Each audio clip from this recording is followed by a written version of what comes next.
How's it going, everyone? Texas Man here, back with another video. I hope that you guys, of course, are having a wonderful day. If you guys would please give this video a thumbs up if you guys do enjoy it. Subscribe, of course, if you guys have not already. Also, do me the biggest favor of all, make sure you guys hit that bell notification button. Select all for all notifications so you guys don't miss out on future content. Also, head over to Twitch, follow me there at Douglas447. I will be streaming Destiny 2 there on a regular basis when the Edge of Fate DLC drops very soon in July here of 2025.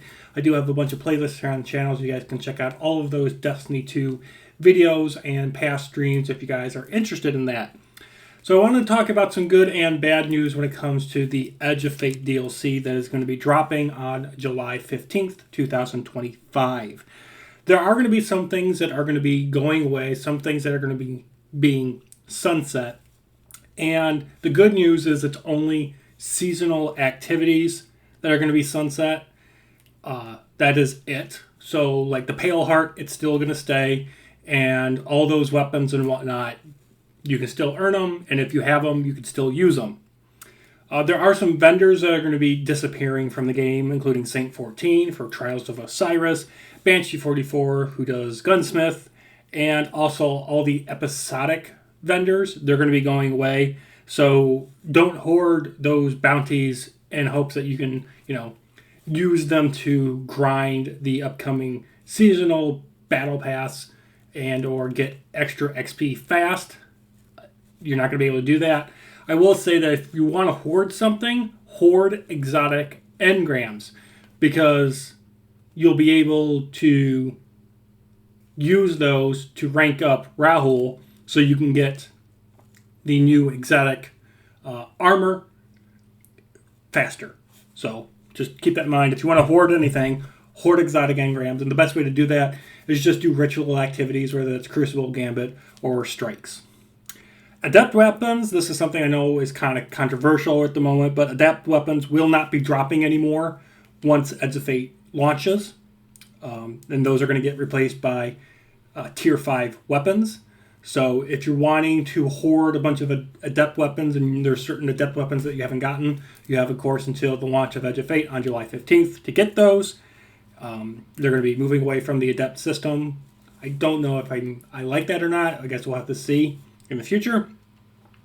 All current weapons and all current gear is still going to be usable. So if you have gear right now and you don't use any of the tier geared system, that's going to be dropping while you're playing the Edge of Fate campaign or the Strikes or public events or whatever it is. If you just use stuff that you've been using from Beyond Light all the way through, the final shape, you can still use all that and it'll be viable, but you're going to have to use tier geared system, tier geared guns and gear for endgame and for content moving forward. So it is somewhat of a soft vaulting of your current gear and weapons.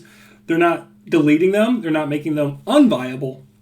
They're just going to make it where if you want to do high-end stuff, like, high-end nightfalls and raids and dungeons, you're going to have to use the tier geared system stuff, which to me is fine because there's a lot of gear in the game right now, and it kind of will make it kind of fresh and innovative to use new stuff. And you're paying for a DLC to grind and unlock the new stuff, so why wouldn't you use it anyway? So just keep that in mind as well. If you got a bunch of stuff in your vault or, your inventory and you haven't used it in a year plus, you might want to delete it so you can have space for new stuff coming with the Edge of Fate DLC dropping. Next thing I want to talk about is Gambit. They have confirmed that Gambit is going to be staying around, so you can still play it if you want, but they are not doing any major updates for at least 6 months, so no new maps, no new factions or anything like that they're going to be putting into it. There are going to be some new weapons associated with the activity, but that's it. Their focus is primarily going to be on Kepler. It's primarily going to be on updating Strikes and updating Crucible, and Gambit unfortunately is kind of getting left in the dust when it comes to that. So just keep that in mind. Last couple things I want to talk about. Last thing I want to mention, like I said earlier in the past couple of videos, last couple moments in this video, Edge of Fate does drop on July 15th, and that is a paid expansion. The next major update we're going to be getting is called Ash and Iron. That drops on September 9, and that is a free update for everybody. And that'll be when we see the return of Iron Banner for the first time in Edge of Fate.